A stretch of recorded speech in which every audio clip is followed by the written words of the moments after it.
Bipartisan meeting. President Joe Biden brings lawmakers to the White House to push the American Jobs Plan. Supreme Court decision. Justices stop California's attempt to block Bible studies. International incident. Iran blames Israel for attacking its underground nuclear facility.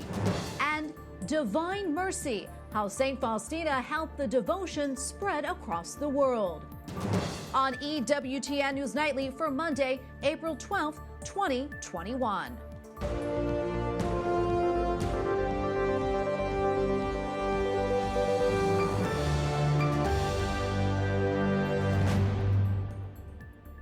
Thank you so much for being with us tonight. I'm Tracy Sable. Congress is back in session following its Easter break, and lawmakers have a full agenda on their hands. Among the top priorities on the to-do list, the Biden administration's infrastructure bill and gun control legislation.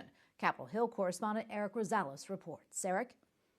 Tracy, the president wrapped up a meeting with a bipartisan group of lawmakers from both the House and the Senate. They're trying to iron out President Biden's $2 trillion package. Republicans say that they are willing to negotiate, but Democrats say even if they don't, they can get it done without them. 4 Republicans and 4 Democrats chosen because they have a history in dealing with subjects like electrical grids, water infrastructure, and broadband access met with President Joe Biden to discuss infrastructure. I think everyone acknowledges we need significant increase in infrastructure. Senator Roger Wicker was picked. Prior to the meeting, the Mississippi Republican says GOP members are willing to negotiate with the president on infrastructure if he's willing to come down from his $2.3 trillion price tag. Senator Wicker said, quote, "This is a massive social welfare spending program combined with a massive tax increase on small business job creators." He continued, "I can't think of a worse tax to put on the American people than to raise taxes on small business job creators, which is what this bill would do." Senate Democrats can pass the infrastructure plan through Congress with a simple majority vote. We would like to work with them, and we will try to work with them, but we have to get things done. And if we can't work with them, we'll move forward on our own, but our choice would be to work with them. But Democrats are still working on consensus within their own party. West Virginia Senator Joe Manchin wants the corporate tax rate raised to only 25%, not 28% in President Biden's current plan. I have yet to talk to anybody who, including in conversations with Republicans, who is against the idea of a big investment in infrastructure, right? So most of the dialogue we're having is around how we're going to pay for it. And we're really eager to hear the alternative suggestions for how to pay for it. One thing's for sure, this infrastructure plan is one of the most significant that we've seen in a generation. It's an investment in public works, but lobbying is starting to continue. Lawmakers on both sides of the fence are lobbying to try and get their pet projects be included in this infrastructure plan. At the Capitol, Eric Rosales, EWTN News Nightly. In addition to hosting lawmakers today, the White House also released a fact sheet trying to get people on board with the American Jobs Plan. Its purpose, show what every state needs and how the White House says the proposal would help. White House correspondent Owen Jensen reports. Owen? Tracy, President Joe Biden's sales pitch of the American Jobs Plan has included his cabinet officials and vice president going out and spreading the word. And today the administration unveiled a new approach in their marketing. Right out of the gates, White House Press Secretary Jen Psaki briefs reporters on the White House fact sheet just released today, detailing what it says are the needs of each state, D.C. and Puerto Rico, and how the American Jobs Plan would help them. Things like bridges and roads that are in poor shape. In Michigan, there are more than 1,200 bridges and over 7,300 miles of highway in poor conditions. That's clearly an area that could benefit from funding. And there's broadband, too. In South Dakota, 13% of South Dakotans do not have access to acceptable broadband speeds. But it's more than just that. In Wisconsin, for example, the fact sheet says 54% of residents live in a child care desert, and that 327,000 renters in Wisconsin are rent-burdened, meaning they spend more than 30% of their income on rent. But conservatives criticize the White House proposal, the GOP retweeting that Democrats put a $2 trillion package together with only 7% actually going towards what we know as infrastructure. Chips like the one I have here. Meanwhile, President Joe Biden takes part in a virtual meeting on semiconductors, their global shortage impacting businesses, including automakers. To talk about how we strengthen our domestic semiconductor industry and secure America's supply chain. In fact, the recently released White House 2022 budget request calls for hundreds of millions of dollars aimed at restoring the United States as a global leader in the design and manufacture of semiconductors. China and the rest of the world is not waiting. Tonight, the White House clearly views the chip shortage as a national security issue. In fact, the National Security Advisor was taking part in today's Semiconductor Summit. At the White House, Owen Jensen, EWTN News Nightly.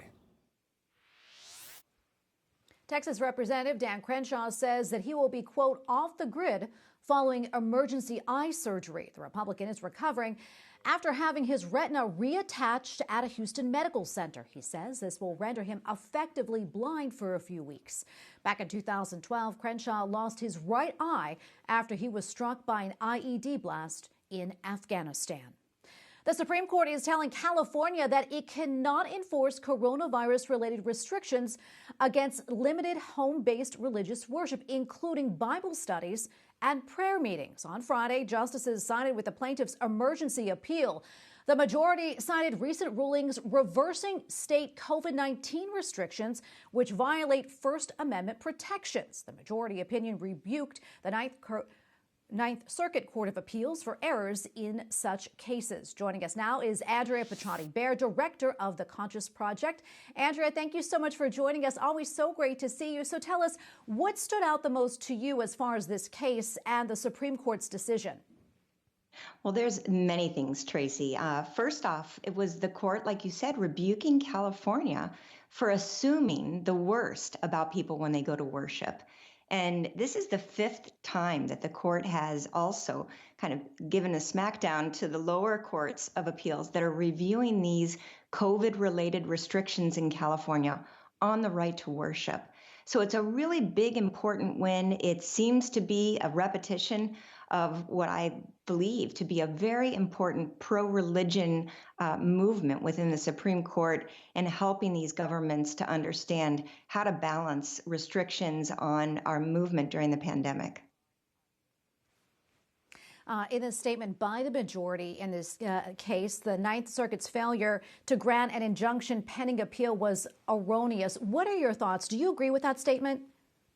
Absolutely, absolutely. After the Supreme Court guided earlier on in this year, explaining that the right to worship is sacrosanct and that religious behavior, exercise, and worship couldn't be treated kind of as a second thought or as a hobby compared to other commercial activities or other activities that aren't given the same kind of protection under the Constitution. This decision comes at a very important time, and it seems like hopefully all governments are going to stand up and take notice. Yeah, and also according to the Supreme Court, the state cannot treat freedom of religion settings more restrictively, that is, than other settings like grocery stores or restaurants. Tell us why that's so important. Well, it's very important, especially in the context of this case. We were looking earlier this year at issues where indoor worship in California was prohibited or barred, or there were restrictions in New York on percentage and capping the number of people who could go to church compared to who could go to a big box store. This is reminding us that the right to worship and free exercise is given special protection under the Constitution. The other thing that I found very important about this case is that the right to worship isn't just exercised in houses of worship, but can be exercised in our own homes as well. I want to switch gears here just a little bit. As you know, President Biden is now forming a bipartisan commission to study the expansion of the Supreme Court. I'd like to get your thoughts on that and what it would mean if indeed more justices were added to the bench and how that could ultimately impact religious freedom. You know, Tracy, that's a great question. And I think if we look at the last 15 years in particular, there's been some recent studies coming out about how the Supreme Court has been incredibly pro-religion. And when we look at, for example, how the court has responded to the Little Sisters of the Poor and their decision to serve the poor consistent with their faith, in spite of the contraceptive mandate, if we look at the desire of families to send their kids to religious schools and benefit from scholarship programs, this Supreme Court currently has never been a stronger advocate for the First Amendment protection of the free exercise of religion. The commission to expand the court is a dangerous one in my mind by adding additional members to the court who may not take that same position.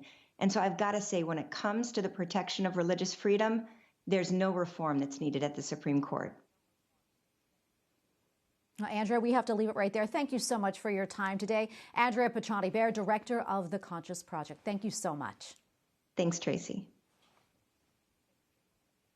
Well, an already tense city of Minneapolis is facing new protests after yesterday's shooting death of a black man, which local police chief Tim Gannon is calling an accidental discharge. As I watch the video and listen to the officer's commands, it is my belief that the officer had the intention to deploy their taser, but instead shot Mr. Wright with a single bullet. During a traffic stop, Brooklyn Center Police were trying to arrest 20-year-old Daunte Wright on an outstanding warrant. The State Bureau of Criminal Apprehension is now investigating. Authorities remain on alert.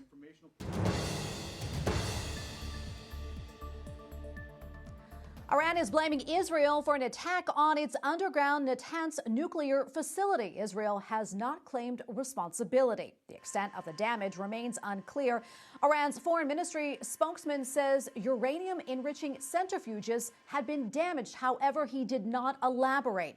In Israel, U.S. Defense Secretary Lloyd Austin declined to say whether the attack would impede efforts to re-engage with Iran about its nuclear program. Meantime, Secretary Austin met with Israeli leaders to affirm U.S. commitments to Israeli security and regional peace.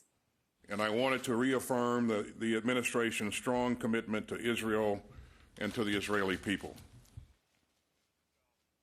Secretary Austin laid a wreath at the National Hall of Remembrance for Israel's fallen. His 4 decades of military experience has included the Middle East assignment of commanding U.S. forces in Iraq. Dozens of pro-democracy protesters were killed in Burma, also known as Myanmar. One monitoring group says security forces killed at least 82 people on Friday. It happened in the town of Bago, north of Yangon. Crowds of people marched peacefully in several cities yesterday. Catholics are asking for prayers after a volcanic eruption in the Eastern Caribbean has prompted thousands to evacuate parts of St. Vincent and the Grenadines. The volcano continued to erupt over the weekend, covering the country rapidly with thick layers of ash and the strong scent of sulfur. Some Catholic schools and churches are serving as shelters for evacuees. The Kingstown Diocese said there is an urgent need for assistance. Coming up, exposing abortion. Attorneys appeal a decision against undercover journalist David Daleiden. And remembering Prince Philip, how England is paying tribute.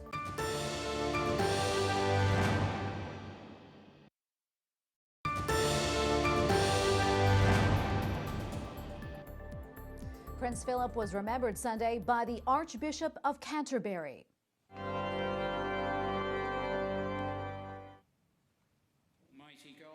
During the Sunday service, Church of England Archbishop Justin Welby led prayers for Prince Philip, who died on Friday at the age of 99. Welby remembered the Duke's service to the United Kingdom.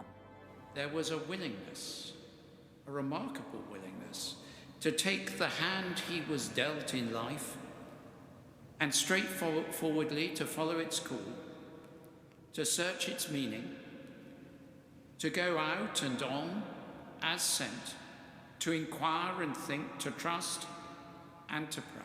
Welby is set to preside at Prince Philip's funeral on Saturday at Windsor Castle. Well, England takes a major step on its road to reopening after the latest COVID lockdown. Starting today, hospitality venues can serve people both food and drink at outdoor tables, and non-essential retails such as hairdressers, they can reopen as well. The government urged people to behave responsibly. The country has had Europe's deadliest coronavirus outbreak. The Archbishop of Santiago, Chile, has been diagnosed with COVID-19. A spokesperson said Cardinal Celestino Alsbraco tested positive last week. He was hospitalized over the weekend with moderate symptoms. The Archdiocese said the auxiliary bishop of Santiago, who lives with the cardinal, has also tested positive. One of Australia's top church officials died on Saturday at the age of 96. Cardinal Edward Cassidy was the former president of the Vatican's Pontifical Council for Promoting Christian Unity. The president of the Australian Catholic Bishops' Conference said he was a man of simplicity, called to a high office of the church, but with his eyes firmly on Jesus Christ. And you could read more about the Cardinal by going to our partners at CatholicNewsAgency.com. Back here in the U.S., the Sunday Mass obligation will be restored for Catholics in Colorado next month. The state's bishops are restoring the obligation on Pentecost, May 23rd, unless a person is sick or has another grave reason. Dioceses have gradually begun reinstating the Sunday Mass obligation in recent months. Last week, a U.S. District Court judge granted the National Abortion Federation a permanent injunction against undercover journalist and pro-life activist David Daleiden. The injunction blocks the release of hundreds of hours of video recorded at the group's national conferences.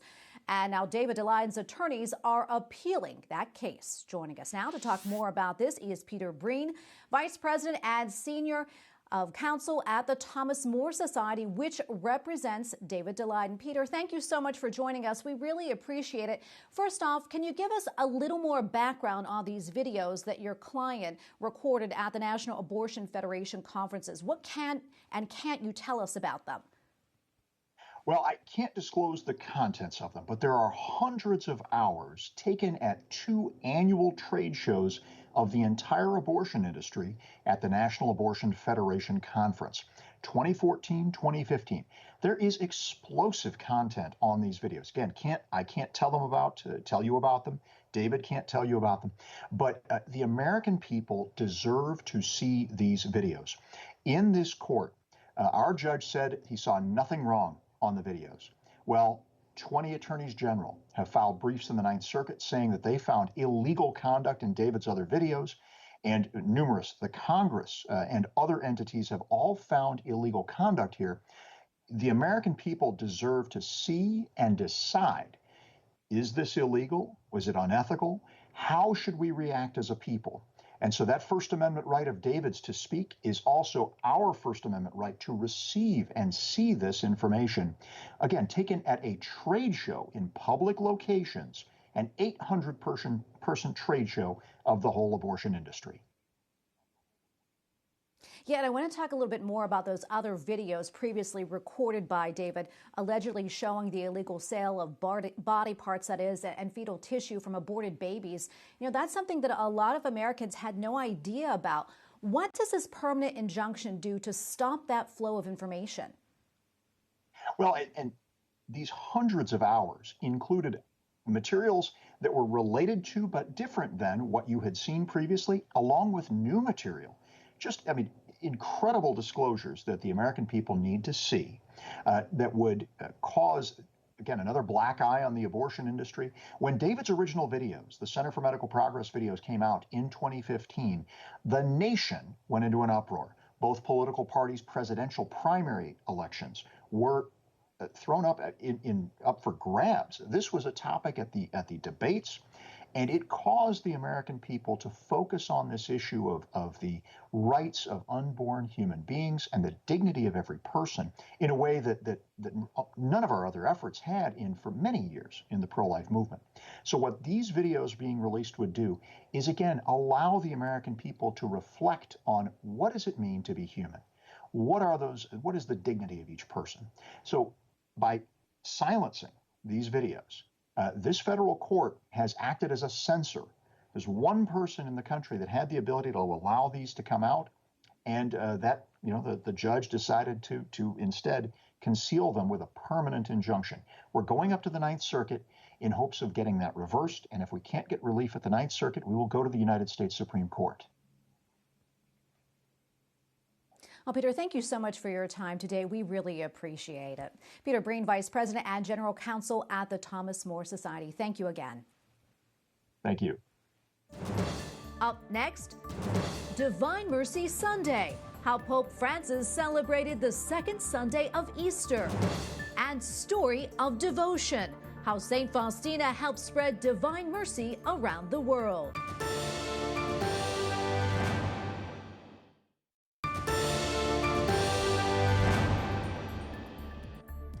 Pope Francis says only when we accept mercy ourselves can we be merciful towards others. Misericordiati sono diventati misericordiosi. Celebrating Divine Mercy Sunday Mass at the Church of the Holy Spirit in Rome, the Holy Father says we can receive mercy through God's forgiveness of our sins, but only if we accept His love and peace will we be able to offer something new to the world. Our Divine Mercy Sunday all started from a small convent in Krakow, Poland. EWTN News Rome correspondent Colm Flynn brings us to the shrine where it all began with a nun and a vision. The Divine Mercy devotion is spread worldwide thanks to Saint Faustina Kowalska. She was part of the congregation of the Sisters of Our Lady of Mercy and had a vision of Jesus in her small convent in Krakow, Poland. That's when it all began. Sister Teresa Della Fonte, one of the nuns of the community, walks us through the Divine Mercy Shrine in Krakow, the resting place of Saint Faustina. In 1935, Divine Mercy Sunday, the Jubilee of Redemption, Sister Faustina saw, it was Divine Mercy Sunday, Sister Faustina saw Jesus, like in the image, blessing, and his blessing went out through the whole world. And then she saw a vision of crystal brightness, like a mansion with 3 doors. And then no one could come in. It was inaccessible. And then Jesus appeared, as in the image, and entered into through the second door into the unity within. Jesus asked Sister Faustina to represent his divine mercy being poured out from his sacred heart in a painting with the inscription, "Jesus, I trust in you." He also asked for the establishment of the Feast of the Divine Mercy on the first Sunday after Easter. Jesus is saying, here I am. I'm giving myself completely to you. And what he wants on Divine Mercy Sunday, trust. Trust in him. And this is the worship that he wants. We trust in him. And what is trust? It's eye to eye, heart to heart. In 1937, after another vision, Sister Faustina predicted that the feast day of Divine Mercy would eventually be celebrated in Rome. She pictured a large crowd attending the feast with the Holy Father and all the clergy. Her vision came true in 2000 during the Jubilee year when Pope St. John Paul II established Divine Mercy Sunday and canonized St. Faustina Kowalska.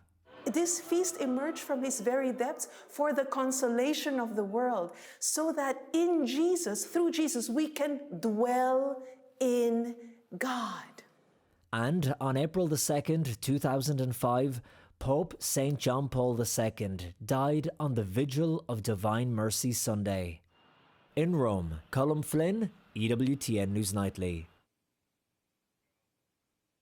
And we thank you for watching tonight. For the entire EWTN News Nightly team, I'm Tracy Sable. Good night and God bless.